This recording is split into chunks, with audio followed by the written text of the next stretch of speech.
В России существует инструмент, который позволяет посадить любого человека. Без реальных доказательств, без реальных свидетелей, без реального преступления.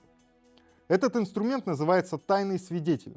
Человек под вымышленным именем с измененным голосом за затемненным экраном, которого не видит ни подсудимый, ни адвокат, чьи показания невозможно проверить и чьи слова ложатся в основу приговоров от 4 до 25 лет. Это не сбой, не перегиб на местах, не ошибка отдельного следователя.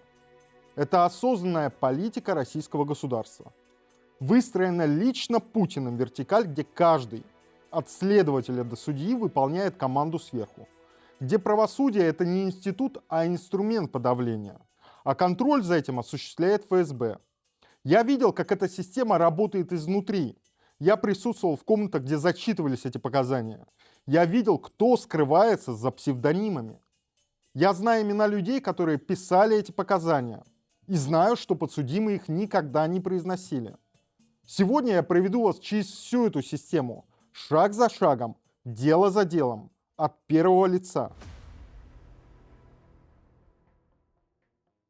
Прежде чем я покажу вам конкретные дела, вы должны понять механику. Как именно работает этот конвейер, потому что когда вы поймете механизм, вы увидите его в каждом политическом деле России. Тайный свидетель – это человек, который дает показания анонимно. Закон позволяет это делать, когда свидетелю угрожает опасность. Изначально этот институт создавался для защиты людей в делах о терроризме и организованной преступности. Идея была, конечно, правильной – защитить человека, который рискует жизнью ради правды. Но путинский режим превратил этот инструмент в свое оружие.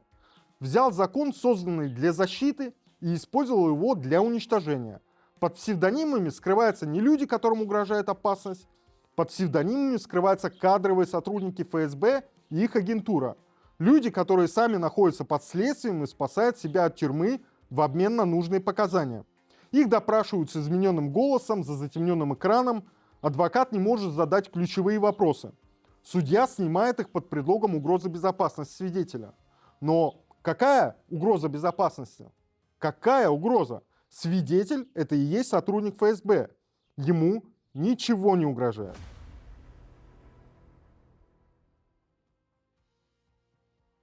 Показания пишутся заранее, часто следователями, иногда сотрудниками центрального аппарата ФСБ.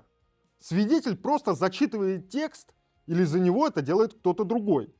Подумайте, что это значит для обычного человека. Вы, значит, сидите в зале суда, вам зачитывают показания человека, которого вы не видите, который говорит измененным голосом, который утверждает, что вы что-то там сделали или сказали. Вы знаете, что это ложь. Ваш адвокат знает, что это ложь. Но он не может задать вопрос, кто вы, откуда вы это знаете, где доказательства. И на основании этих слов вам дают от 4 до 25 лет жизни. Вашей единственной жизни. Я знаю это не из статей, я это видел. Вот что построил Путин за 25 лет у власти. Не сильное государство, не эффективную систему безопасности, а машину, которая перемалывает людей. Где закон — это обертка для произвола, где суд — это декорации, где правда не имеет значения, потому что приговор написан до начала процесса. И за всем этим стоят конкретные люди, не абстрактная система, а люди, которые продали совесть в обмен на погоны, зарплату и чувство безнаказанности. Теперь от механики к реальности, к тому, что я видел своими глазами. Здесь начинается моя личная история. В январе 2018 года меня вызвали в Следственный комитет ФСБ к следователю Салихову. В Москве меня встретил коллега из Московского управления Артем. Мы поехали вместе давать показания по делу артподготовки. Я, как негласный оперативный сотрудник, не должен был вообще участвовать в следственных мероприятиях. Это не мой контур, не мои задачи, но, тем не менее, меня привлекли. Когда я начал рассказывать обстоятельства дела, так как они были на самом деле, у следователя Салихова глаза полезли буквально на лоб. Было видно, что он шокирован. Его не предупредили, что я являюсь сотрудником ФСБ. Я говорил тогда прямо, доказательства слабые, на терроризм и революцию не тянут, на хулиганство, на подготовку к беспорядкам, ну, может быть. Но не на терроризм. Это не наш профиль. Пусть этим занимается ЦНТР. Салихов вышел из кабинета, позвонил моему начальству, и было слышно даже через дверь. Что за подстава? Он что, наш сотрудник? Он вернулся и сказал мне, что мои показания ему не подойдут. Артем тоже был немного в недоумении от реакции Салихова. Ему не особо нравилось, что происходит, в принципе, как и мне. Запомните этот момент. Следователь ФСБ отказывается от правдивых показаний сотрудника ФСБ, потому что правда ему не подходит. Ему нужна не правда, ему нужен результат. Вот как работает путинская Россия на уровне конкретных людей.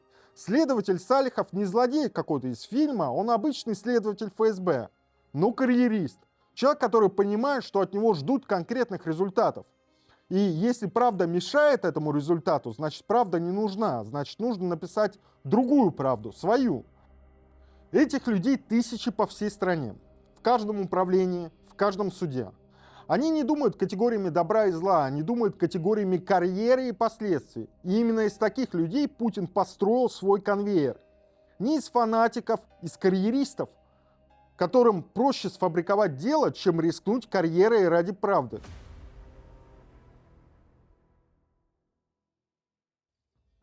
То, что произошло дальше, это сцена, которую я не забуду до конца жизни. И которая окончательно изменила мое понимание того, в какой стране мы живем и что представляет из себя российское правосудие. Позже, в этом же 2018 году, сразу после возвращения из командировки во Франции, я должен был сдать рапорт в центральный аппарат. Меня встретил Алексей Монастырев, но поехали мы не рапорт сдавать, мы поехали в суд. Приехав в здание суда, мы поднялись на второй этаж. В отдельной комнате сидела прокурор Эльвира Зодчик, и вот первое, что я услышал от представителя российской прокуратуры, она жаловалась и причитала, что ей обещали медаль за дело артподготовки, и к медали полагалась премия. Но так и не дали. Я смотрю на нее и думаю, вот человек, который отправляет людей в тюрьмы на годы, и все, о чем она переживает, это медаль и премия. Не о законности, не о доказательствах, а медали. Это и есть лицо путинского правосудия. Не злодеи в черных мантиях, обычные бюрократы, которые считают бонусы за чужие сломанные жизни. Зодчик начала нас тогда уговаривать, чтобы я выступил открыто как сотрудник ФСБ. Говорила, что доказательства слабые, боялась, что дело развалится. Рассказала, что при следственных действиях не нашли в квартире лейку, через которую один из участников заливал бензин в бутылки. Лейка была, просто они халатно отнеслись к работе и не изъяли ее как вещественное доказательство. Следственный тогда эксперимент, конечно же, провалился, а судья Зубов был недоволен. Леша сразу отказался, посмотрел на меня и говорит, в любом случае решать Вадиму. Я объяснил тогда Зодчик, что я негласный оперативный сотрудник, что нахожусь в глубоком внедрении в реальные террористические, экстремистские, радикальные формирования и группы, что не могу ставить под угрозу другие операции, которые мы ведем уже годы.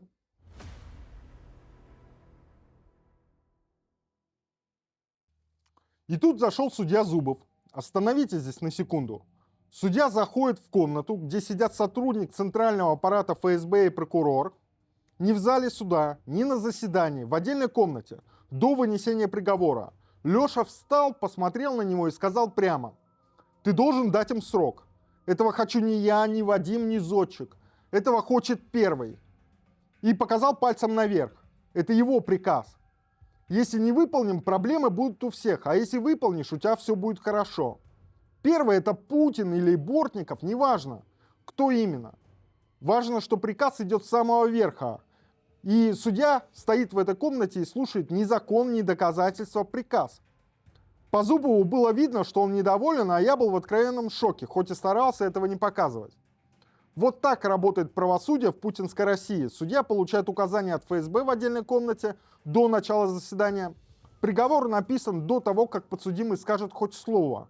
После этого мы прошли с Лешей в комнату тайных свидетелей, там стоял телевизор, а за столом микрофон с функцией изменения голоса. Мы видели подсудимых и адвоката и могли с ними взаимодействовать. И вот тогда я увидел те самые свидетельские показания от моего имени, которые я никогда не давал, полностью выдуманные следователем Салиховым. Леша тогда меня спросил, будешь зачитывать? Я не хотел этого делать, не хотел принимать в этом участие, но уйти и сказать, все с меня хватит, в тот момент было тоже невозможно. И тогда я сослался на то, что не знаю этих показаний и просто зачитать не получится. Тогда Леша сказал, что сам все сделает. Показания принесла прокурор Зочек, и Монастырев, сотрудник центрального аппарата ФСБ, начал зачитывать фальшивые показания и отвечать на вопросы адвокатов. Представьте себе эту картину. В зале суда сидят подсудимые, рядом адвокат. Они слышат измененный голос из динамика, думают, что это свидетель. А на самом деле за стеной сидит сотрудник центрального аппарата ФСБ и читает текст, который написал следователь. От имени человека, который этих показаний никогда не давал и не делал. Это не правосудие, это спектакль, режиссером которого является путинский людоедский режим. И в этом вся суть того, что Путин сделал с Россией. Он выхолостил каждый институт. Суд, прокуратуру, следствие все превратил в декорацию, за фасадом которой работает одна простая вещь – приказ сверху. И армия бездушных исполнителей, которые этот приказ выполняют. Не потому что верят, не потому что считают, что это там правильно, а потому что так проще и безопаснее и выгоднее. Потому что совесть – это роскошь, которую в этой системе давно никто себе уже не может позволить. После суда я был обескуражен, находился в состоянии фрустрации. Все, за что я боролся внутри системы, все мои представления, все рухнуло. Меня будто окунули в ледяную воду, после которой я прозрел. Я перестал смотреть на начальников, полковников и генералов, как на авторитетов и богов. Перестал идеализировать службу. Понял, насколько это гнилое, мерзкое место с абсолютно людоедскими методами. Знаете, что самое страшное? Не то, что система так работает, а то, что люди внутри нее считают это нормой. Зодчик переживает о медали, Салихов спокойно выдумывает показания, судья принимает приказ. Никто не кричит, никто не протестует. Все просто делают свою работу. Как на заводе, только этот завод производит сломанные судьбы. Путин построил не государство, он построил конвейер, где на входе свободный человек, а на выходе заключенный. И между ними следователь, который пишет показания, прокурор, который мечтает о медали, судья, который выполняет приказ, и тайный свидетель, которого не существует. После суда мы отправились с Лешей к следователю Андрею Плугину. По пути мы говорили, я возмущался, говорил, что так нельзя, что методы деструктивные, что это не правосудие. Леша тогда отвечал: это враги, не стоит их жалеть. А что касается методов, мы можем дать пизды кому угодно, а нам только лишь директор ФСБ. А теперь вслушайтесь в эту фразу. Мы можем дать пизды кому угодно. Это не бандит говорит. Это сотрудник центрального аппарата ФСБ Российской Федерации. Человек, который представляет государство, и он открытым текстом говорит, что они выше закона. Что единственный, кто может их остановить, директор ФСБ. Ни суд, ни прокуратура, ни Конституция, директор. Вот что такое путинская Россия. Государство, где спецслужба открыто признает, что закон для нее – это не закон, и закон не распространяется. У Плугина Леша объяснил, что мы должны дать показания по другим участникам артподготовки. Но я не знал этих людей, не работал по ним, не привлекался к операциям. Я сказал Леше: не буду, это не мой контур. Это методы, которые далеки от нашей службы. Тогда Леша объяснил мне прямо и доходчиво: не выполнишь приказ — посадим в тюрьму. За что посадить найдем? За нарушение законов об ОРД? Да мало ли за что, был бы человек, а за что всегда найдется. А будешь упрямиться и писать рапорты, погибнешь на задаче, подумай. У тебя сын маленький, жена. С тобой или без тебя мы все равно это сделаем. Президент дал Бортникову приказ, чтобы дело было показательным. Ты, Вадим, прям как Салихов, весь такой демократичный. Эта ваша демократия до добра вас не доведет. Не забывай, где ты служишь, боец.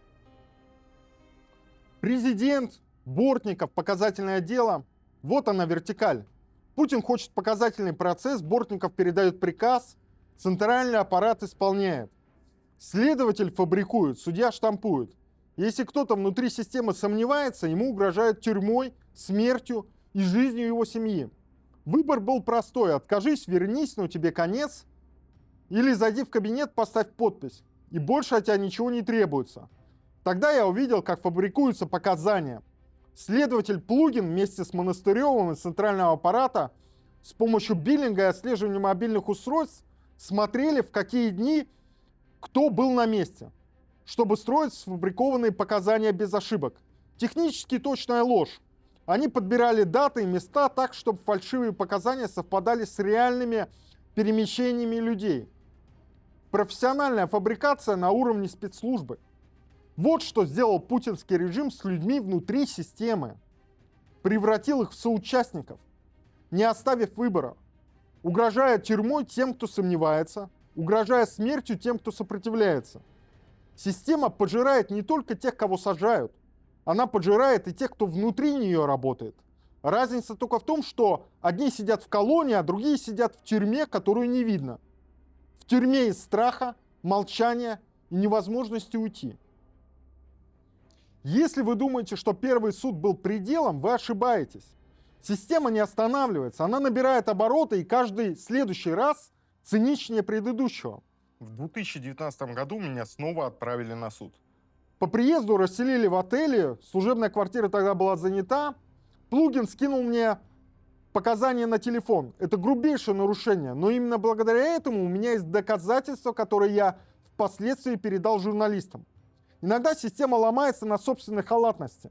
Я позвонил тогда Плугину и сказал: ты понимаешь, я не буду это читать.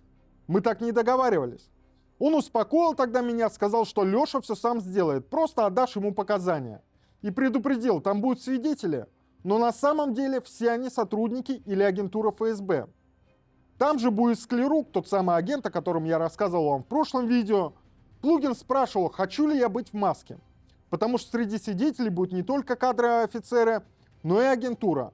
На следующее утро за мной приехал Леша на служебной машине. В машине уже сидел агент Склерук. И он очень сильно переживал, что кто-то узнает о его сотрудничестве с нашей структурой. Приехав в суд, я был поражен. Все без исключения, кто выступал в качестве свидетелей, были сотрудниками ФСБ или завербованными агентами. Ни одного реального свидетеля, ни одного. Это был мой второй опыт в залах суда. Если в первый раз я был шокирован, то во второй раз я почувствовал что-то другое. Отвращение. Холодное, ясное отвращение к системе, которая делает это спокойно, методично, без тени сомнения.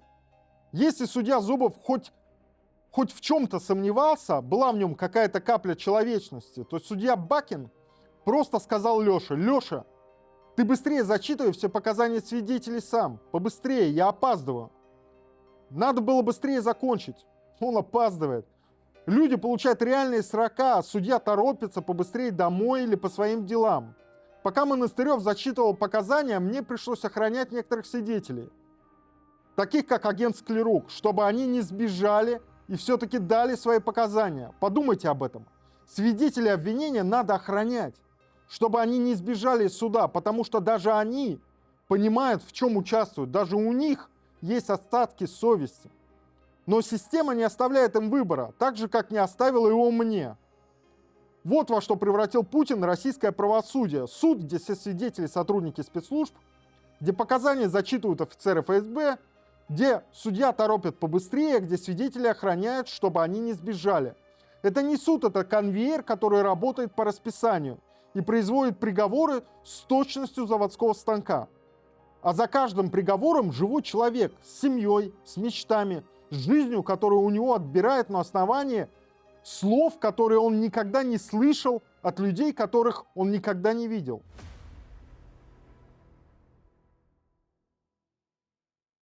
Все, что я рассказал до этого, это фабрикация, ложь, подлость.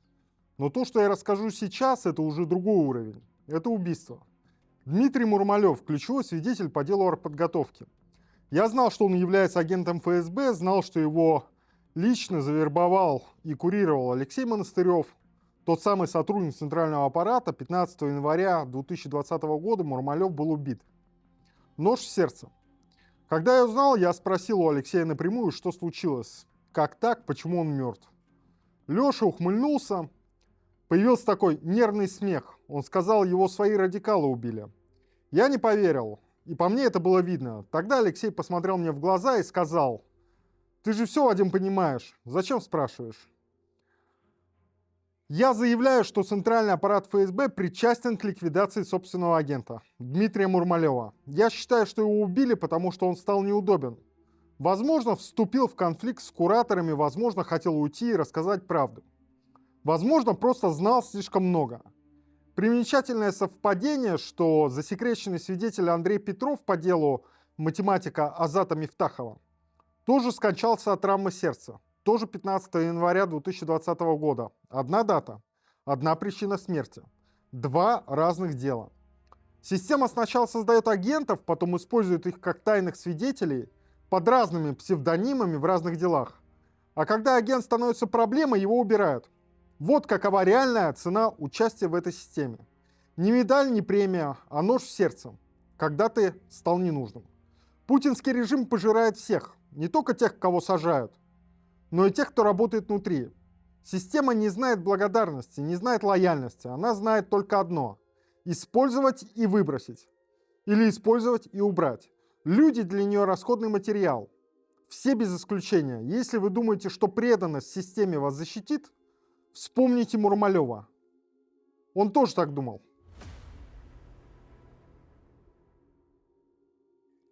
Я показал вам одно дело изнутри. Свой личный опыт, но я не хочу, чтобы вы думали, что это единичный случай. Что это перегиб отдельных людей в отдельном регионе. Нет. Это конвейер, который работает одинаково из года в год по всей стране. Против любого, кого система решит уничтожить. Каждое следующее дело – доказательство того, что схема поставлена на поток. Дело сети. Обвинение строилось на показаниях засекреченных свидетелей под псевдонимами Зайцев, Волков, Лисин, Снупов, Кабанов. Свидетель Зайцев утверждал, что находился в одной камере с подсудимым Пчелинцевым и слышал его признание. Защита доказала, что Пчелинцев содержался в одиночной камере. Свидетель врал, и это доказано. Но приговор все равно вынесли. Потому что в этой системе доказательства не имеют значения. Значение имеет приказ. Свидетель Кабанов был опознан адвокатами как местный неонацист. Информатор спецслужб выступал под именем Кира Татаринова. Молодые люди получили реальные сроки, годы жизни, на основании показаний лжеца и неонациста.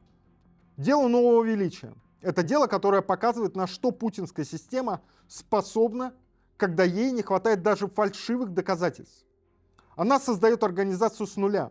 Главный свидетель, внедренный информатор Руслан Д. под псевдонимом Константинов, он не просто наблюдал, он арендовал помещение, призывал к радикальным действиям, лично написал устав организации, тот самый устав, который потом лег в основу обвинения. Государство создало организацию, а потом посадило ее участников за участие в ней. Это даже не фабрикация, это ловушка, выстроенная спецслужбами для молодых людей, которые поверили в то, что можно что-то изменить. Вот как путинский режим поступает с теми, кто верит в перемены, заманивает и уничтожает.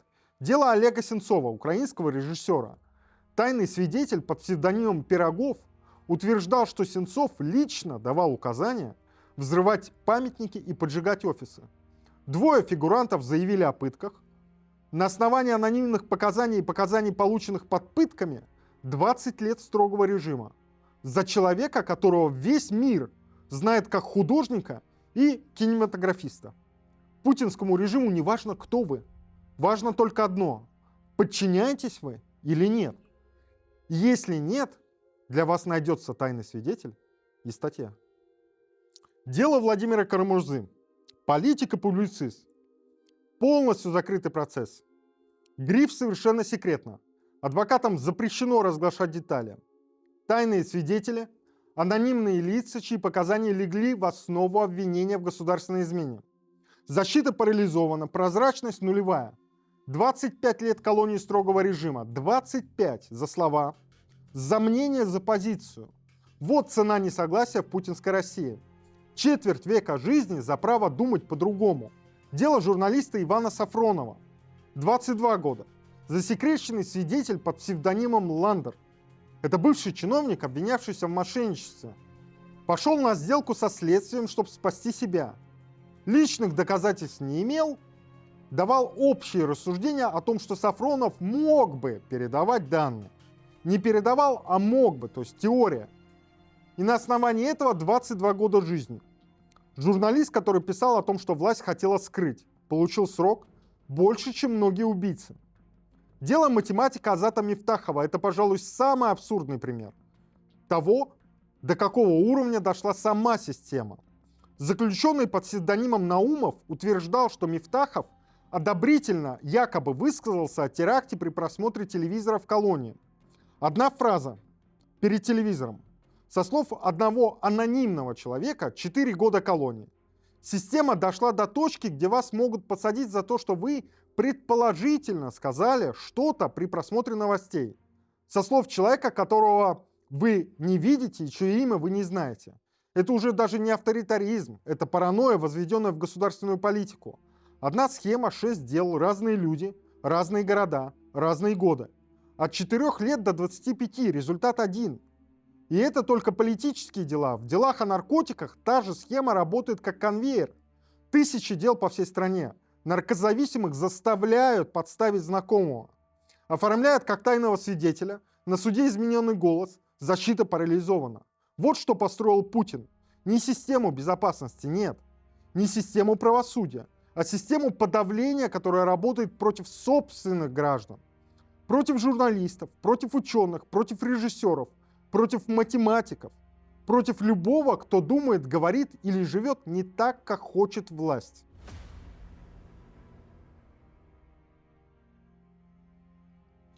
После всего, что я увидел, оставаться внутри системы было невыносимо. Но уйти казалось невозможным. В 2018 году, после возвращения в свое управление, я не раз пытался уволиться. Писал рапорты на увольнение, снятие с денежного удовольствия. Начальство избрало следующую тактику. Напиши, рассмотрим, нужно время. Я не работал. Несколько месяцев мне просто привозили зарплату домой. В один из таких моментов Галиакберов принес мне зарплату и сказал прямо: уволиться тебе не дадут, Вадим. Отдохнул и хватит. Пора на службу. Не можем тебя отпустить. Я тебя предупреждал, ты с нами до конца. Тем более ты слишком много знаешь того, чего знать не нужно. Это не работодатель говорит сотруднику, это тюремщик говорит заключенному. Система не просто использует людей, она не отпускает их. Потому что каждый, кто уходит, это потенциальная угроза. Каждый, кто знает, как работает фабрикация, это потенциальный свидетель. И система это понимает. Вот еще одна правда о путинской России, которую редко говорят вслух. Система держит в заложниках не только тех, кого сажает. Она держит в заложниках и тех, кто на нее работает. Ты не можешь уйти, не можешь уволиться, потому что ты слишком много знаешь. И система будет держать тебя до тех пор, пока ты ей нужен. А когда перестанешь быть нужен, вспомним Мурмалева. В 2020 году из-за невозможности уйти со службы и невозможности участвовать во всем этом по соображениям совести, я дезертировал. Сейчас я проживаю в Европе. И вот что я хочу сказать. Я не герой, я не в белом пальто, не святой. Я такой, какой я и есть. Всегда найдутся те, кто скажет, ты мог отказаться, надо было пойти против. Но они никогда не были в моей ситуации и, скорее всего, даже не заикнулись бы. И уж тем более не стали бы потом, как я в 2021 году, рассказывать все журналистам. И не стали бы сейчас освещать эти темы на YouTube. Это не моя вина, что я оказался внутри этой машины. Я жертва обстоятельств, но не соучастник по убеждению. Мог ли я отказаться? Мог. Но тогда мне пришлось бы пожертвовать своей жизнью, а возможно и жизнями своей семьи. Бездумно обменять их я не мог, и это мой выбор. Но я первый сотрудник ФСБ после Литвиненко, который открыто пошел против системы. Есть и другие бывшие сотрудники, которые ушли, но они либо просто уехали и молчат, либо выступили один раз, дали интервью и исчезли. Ничего существенного обществу так и не предоставили.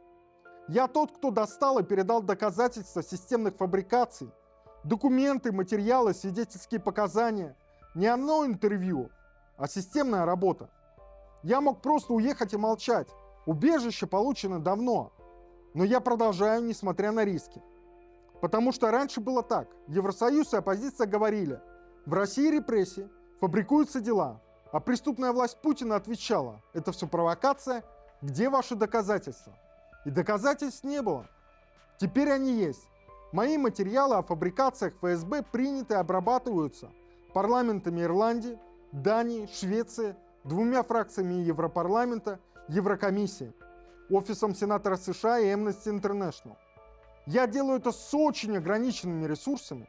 Один человек, без команды, без бюджета, без организации за спиной. Евросоюз — это огромная бюрократическая машина, и я не жду скорых результатов и решений. Но я буду делать все, что в моих силах, потому что я единственный живой свидетель того, как путинский режим поставил репрессии и фабрикацию на поток. Как пишутся показания, как судьям отдают приказы, как убирают собственных агентов. Как работает конвейер, который перемалывает человеческие жизни. И эти свидетельства теперь есть, и мы будем использовать их против этого преступного режима. Против системы, которую Путин и ФСБ построили, чтобы запускать маховик репрессий в любое время, против любого, кто посмеет думать иначе. С вами был Вадим Майоров. Берегите себя, ждите следующего видео. До новых встреч.